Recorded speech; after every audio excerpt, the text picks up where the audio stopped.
Hello, and welcome to Living a Graceful Life. I am here as your host, Denise Medved, and I'm also the creator and founder of the Ageless Grace Brain Health Program. And aging with a graceful brain, aging in place, living your best life is so important to me because the whole purpose of this show is to remind everyone listening, everyone watching, that it's never too late to begin to make the choices you want to make in order to create the life you want to live. So that brings me to our guest tonight, because I am so pleased to have her. We are on the same page. We are like-minded about living our best lives possible and living in the moment. Yvonne Heath is with me tonight, and she is just magnificent. She describes herself as a proactive life coach, and proactive living is what I'm all about as well. She's been a nurse since 1988, and she worked in the United States and Canada, where she lives now, and she worked in emergency and chemotherapy and hospice. She became disheartened by the way our society's reluctant to talk about or plan or prepare for grief. And that can cause a lot of excess suffering. And she suffered too because she didn't know how to do it differently. But in 2015, she started blazing a new trail and founded Love Your Life Death. She shares her message from her heart, and she also does it with humor as a speaker, and she has a book, and she'll talk more about that a little later. She has an online program, and she's a television host also. And in she delivered a TEDx talk, which you can find on YouTube under Yvonne Heath. And she's also passionate about, we'll talk a little bit about this later too, the I Just Showed Up movement.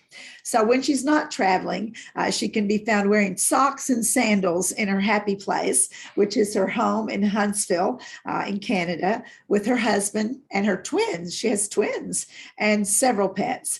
They visit their older son and their grandson in BC whenever possible. And so I'm so thrilled to have Yvonne on the show tonight. Thank you for being here.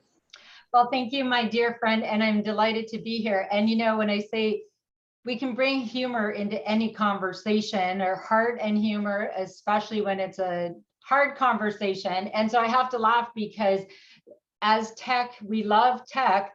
You had a little glitch when you said what my title was. So it was like, love your to death. So it's life. Love your life to death. Love your life to death. Yes, we don't want to glitch on that word. Love your life to death. Absolutely. That's the big word in there, right? Absolutely. Yes. Well, we're so happy to have her here, and I hope that you will also tune in and watch the archive of her show that we did in May. I believe it was May 30th, and we will be doing another show with her. So we're doing like a once a month series in July, and they're all on some form of discussing life and death, of planning, preparing, of being able to talk to someone you love who is dying, to be able to make plans and preparations, to talk to them about plans and preparations, to grieve, to understand your own grief. It's a big topic. And of course, it's the elephant in the room very often. So our topic for this episode is, are you a forgotten griever? And what is a forgotten griever? Let's talk about that, Yvonne.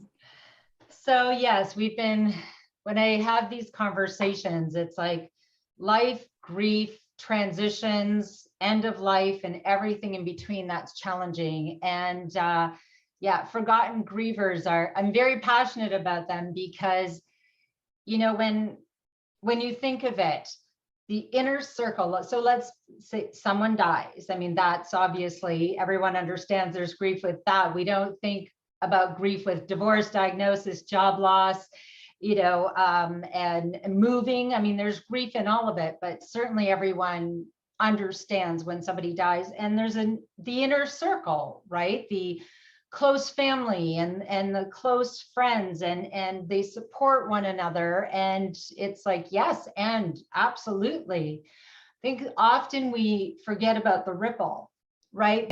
The people sort of on the outer circle that also cared about this person, that maybe it was a teacher that taught them 10 years ago, but they just connected with that student. Maybe a teacher died and there are students that, you know, that teacher was their rock. It could be a neighbor. You know, like sometimes people think, oh, it was just a neighbor. And perhaps you don't really know your neighbors. And I mean, I think of me in high school, there was a lady across the street and I went to visit her every single day. And she was the person I confided in, right? So if she had died, no one would be considering what I was going through, right? And so I believe all around, I mean, certainly healthcare professionals, right? Like sometimes you have patients or clients and you've known them for like 5, 6, 7, 10, 20 years sometimes, and they die. And you're just expected to, oh, that's too bad. And we're sad for a minute and then like, let's move on. But what if you really were connected? Little friends, children, right? Children, Right. especially if adults are grieving at the same time, right? So that to me is like the outer circle and the ripple, and we don't know how much that's affected them. And I think sometimes people feel like, well, I shouldn't, you know, be feeling this much. We weren't that close yet. I'm really grieving. And so we stuff that away.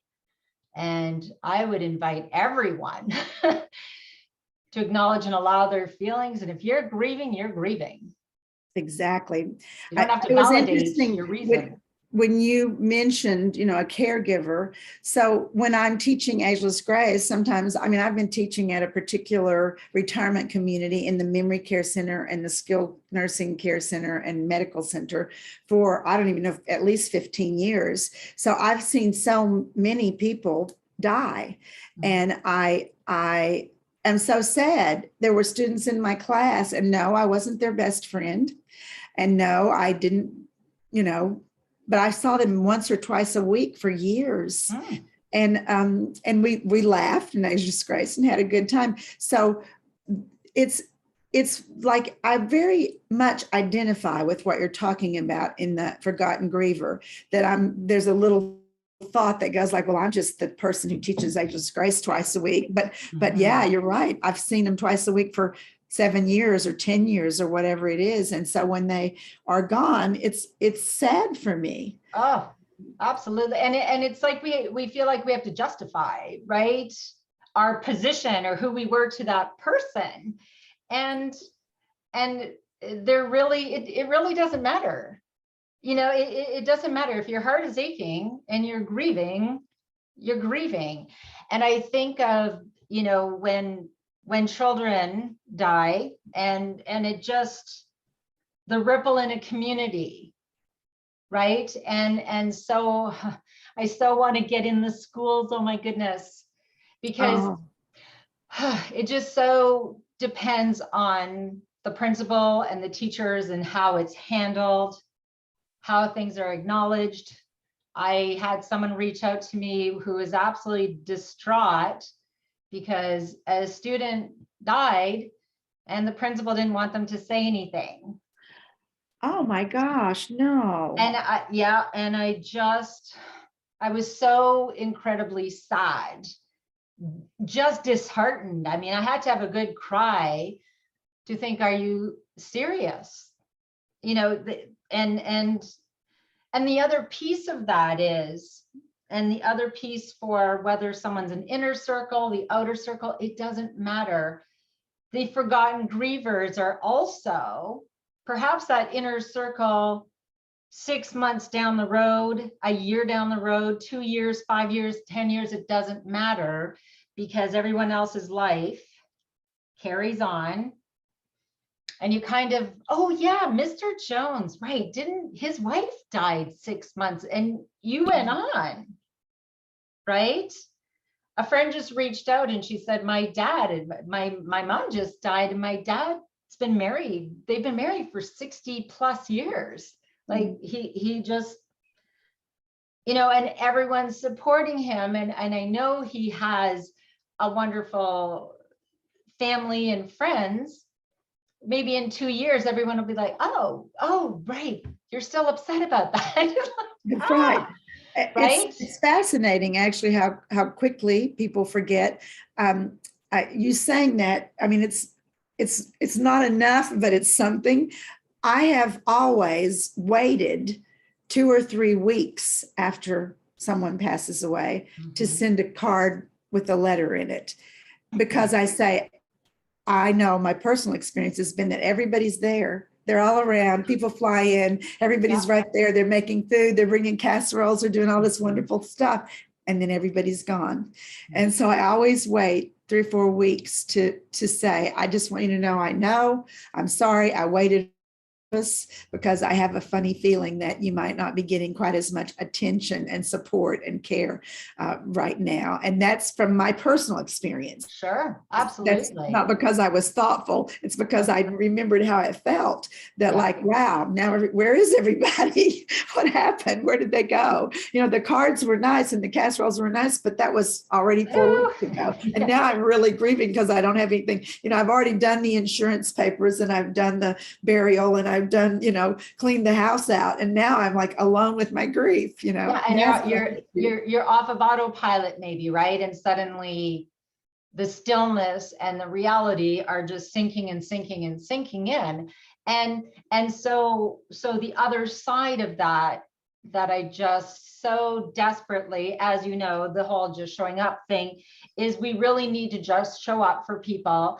And when people say, how long? They say, however long it takes, until they say, lose my number, can stop coming over, leave me alone. I like that. Now I'm grieving because you're bothering me so much. No, but like, as long as it takes, or, you know, as long forever. And yes, in the acuteness in the beginning, perhaps more often, but always, and I know we have a friend here, and I know she can attest to this, because let's continue the stories and the memories, and not the, let's just remove the, like, just, you know, the whole, oh no, they're talking about that again. Oh gosh, this is so, like, no, that's how wonderful, how wonderful. And so those forgotten grievers as well, I invite them, no matter whether, maybe you're the bus driver.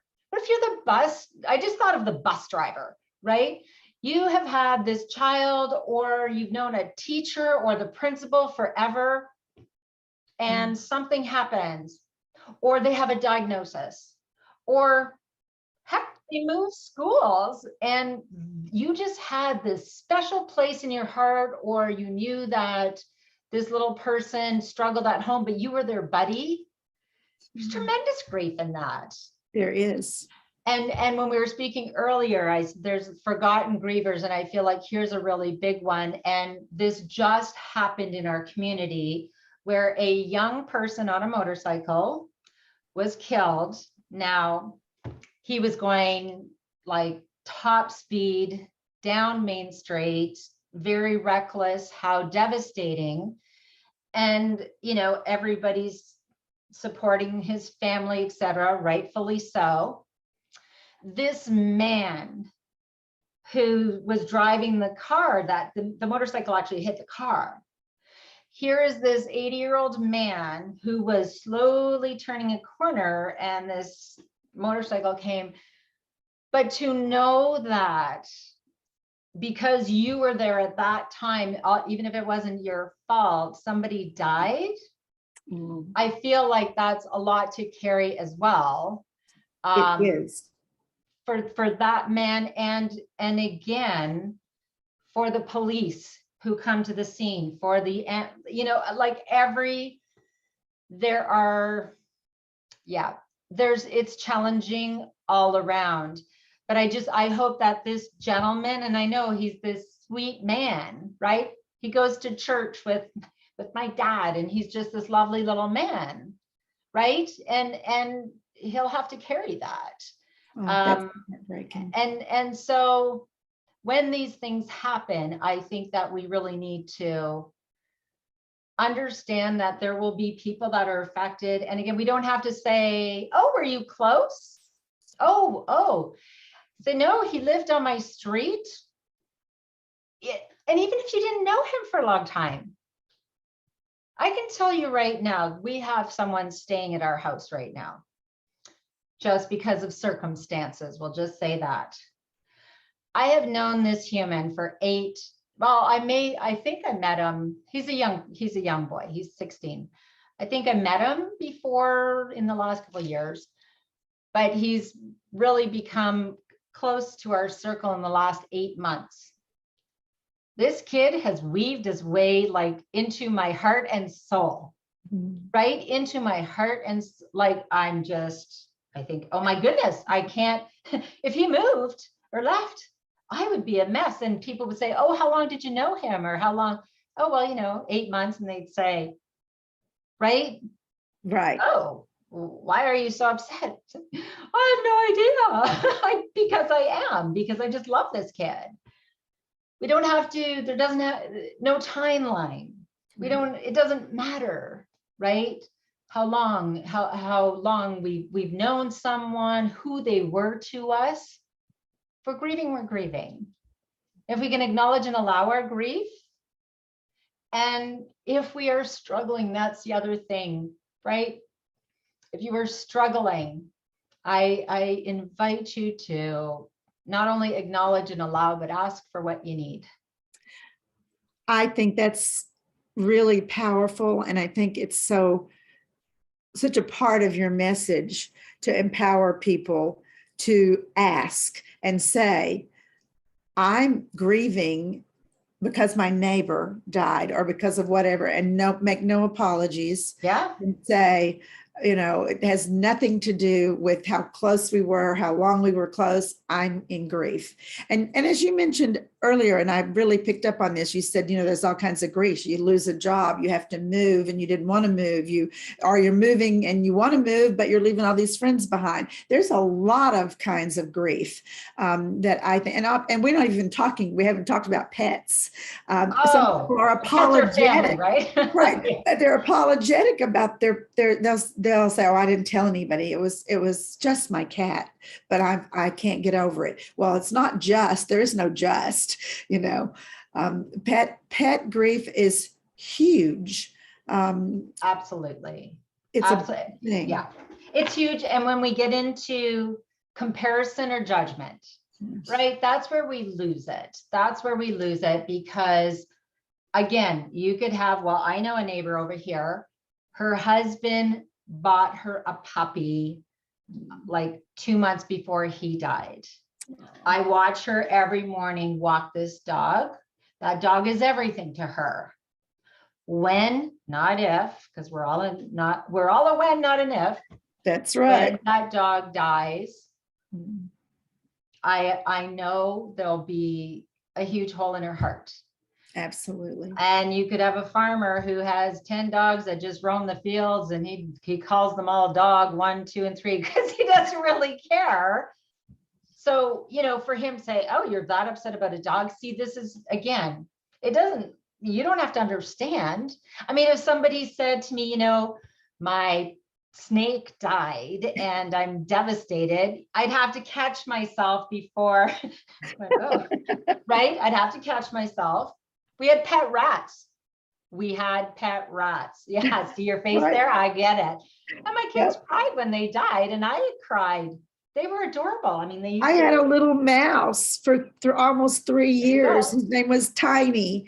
He was a little white mouse, and he lived in a little cage. And when I would come home from school, he'd come to the top to meet me at the top of his cage. And I cried and cried and cried. I was in like 5th or 6th grade, and it was devastating. Sure. And if adults, right? If adults were saying to you, oh, Denise, my goodness, don't be ridiculous. It's just a mouse. It's just a mouse. And if we can, again, get comfortable with the discomfort. People say, oh, it's so uncomfortable. I'll say, yeah, yes, Imagine what it's uncomfortable for you. Imagine what it's like for this person. Be okay with being uncomfortable. Just show up anyways. You may not like, you can't fix grief. See, and that's where people stop themselves. You can't fix grief, or, oh, I shouldn't be grieving. I'm grieving my kids.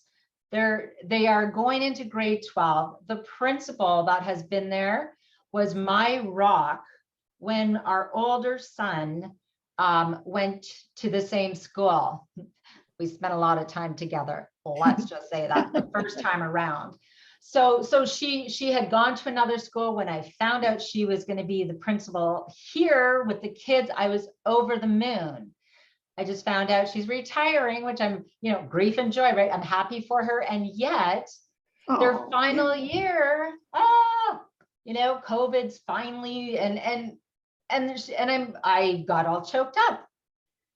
And I even hear myself, well, what do you so, oh, no, I'm really sad. I just love her. I love, my son used to be able to go in there, speaking of grief, and he was frustrated, and he'd be like, rah, rah, rah, my teacher's being a jerk, rah, and she would just listen. She would just listen to him, let him vent, right? And that's that whole, if we can allow people, if we can just listen, just show up, open your heart and your ears, close your mouth. And you don't have to understand. You don't have to understand their grief. Just allow them. And again, with these forgotten grievers, those who are on the outer circle, or people who had something happened 10, 12, 15 years ago. Maybe they're having, and again, if we knew, we can have a grief attack. They call it a grief attack anytime. We don't need to say, well, wasn't that a long time ago? Yeah. Because we know we can feel it like it was that day. Yeah, I've noticed that myself. Like I just recently, I had this wave of grief over my father. He died in 1992, but I just had this wave of grief come over me, of missing him, of sadness that I can't, talk to him or touch. Well, I do talk to him. I talk to him all the time. Yes. But one of the things I'd love to ask you is, I understand just show up, and it makes so much sense. I think you told me this story about the little girl who sat next to somebody, went over to the neighbor who was in grief, and then she came home and her mom said, well, what did you say to her? She said, oh, I didn't do anything. I just helped her cry. My kids have done that. Yeah. But is there something specific that we could do to support forgotten grievers, that when we become aware that they are there and they exist, is there something we can do to support them? Yes, just show up. Yeah. Right. And think about that. Like, if you went over, or, I think taking the blinders off maybe a little, right? And think, geez, and I think again of a neighbor, our neighbor here, this man died just before we moved in. And I think, wow, Joyce and Dan over here and this neighbor were neighbors for 42 years. Wow. Right. And so I talked to her about it. I said, wow, that must have been, so hard and I said, were you close? And, honestly, all you have to do is ask one question, or what was he like? What was she like? Well, I don't know. I just saw them, and we used to do these things. And well, I got a really long story. Make sure you have some time. And all I did was ask, right? Did you know each other well? I feel like you've lived here. Oh my gosh, our kids grew up together. We were always, I thought, wow, that must have been so hard for you.